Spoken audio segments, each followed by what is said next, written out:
Cette histoire se déroule il y a fort longtemps, à l'époque où le vent était amoureux d'une petite feuille d'olivier. Il en était amoureux car elle lui racontait des tonnes et des tonnes d'histoires, toutes plus belles les unes que les autres lorsqu'il venait la caresser de son doux souffle. Et elle aimait. Elle aimait que quelqu'un l'écoute. Elle aimait que ses histoires aient un public. Alors elle ne s'arrêtait pas. Tant que le vent continuait de l'écouter, elle ne s'arrêtait pas. Elle continuait de compter. Et ça, le vent l'avait bien compris. Et c'est pour cette raison que, à cette époque, sur Terre, il n'y avait de vent qu'à cet endroit-là, nulle part ailleurs. Toute son énergie, toute son attention n'était portée que sur les histoires de la feuille. De fait, il n'avait ni le temps ni l'envie d'aller souffler plus loin. Il aimait tellement sa feuille qu'il demanda même à sa vieille amie, la terre, de faire vivre l'olivier plus longtemps que les autres arbres pour que leur histoire puisse durer éternellement. Tout ceci aurait été une bien belle histoire sans compter sur les hommes. Et oui, les villageois, les paysans qui vivaient dans les villages aux alentours avaient une vie dure, très dure. Rendez-vous compte, tout le vent du monde entier concentré en un seul et même endroit. Pour eux, il était fréquent de voir leur toiture balayée, leurs champs de blé couchés, leur linge séchant dehors s'envoler dans le ciel.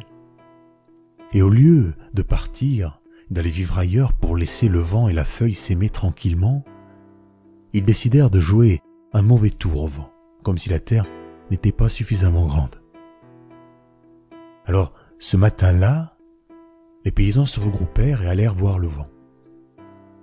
Ils lui expliquèrent qu'un jeune papillon de l'autre côté de la terre avait besoin de son aide car il n'arrivait pas à s'envoler, et que de fait, s'il allait souffler un peu par là-bas, cela aiderait sans doute le papillon à prendre son envol.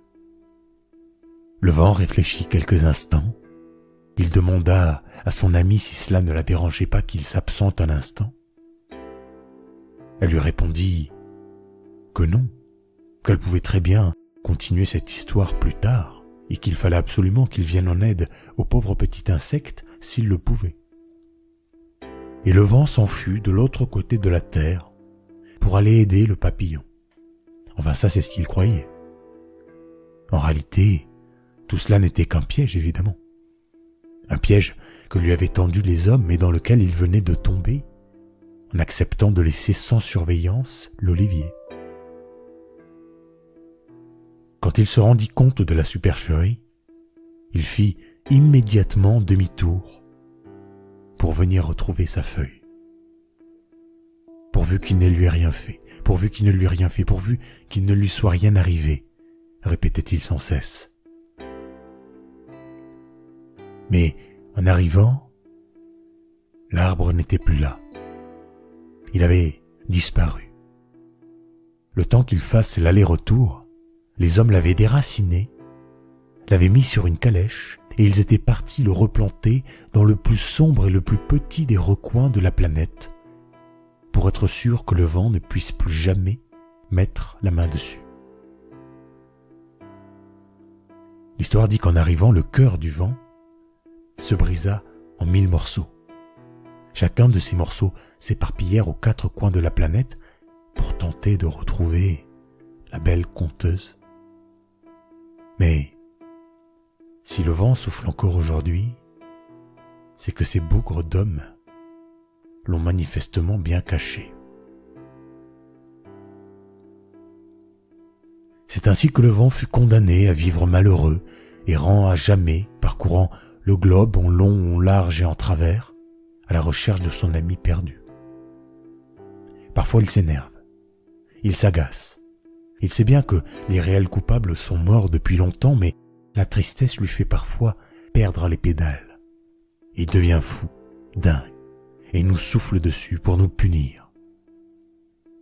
Et quand le vent des fous se lève, vous pouvez être sûr qu'il n'annonce pas le beau temps.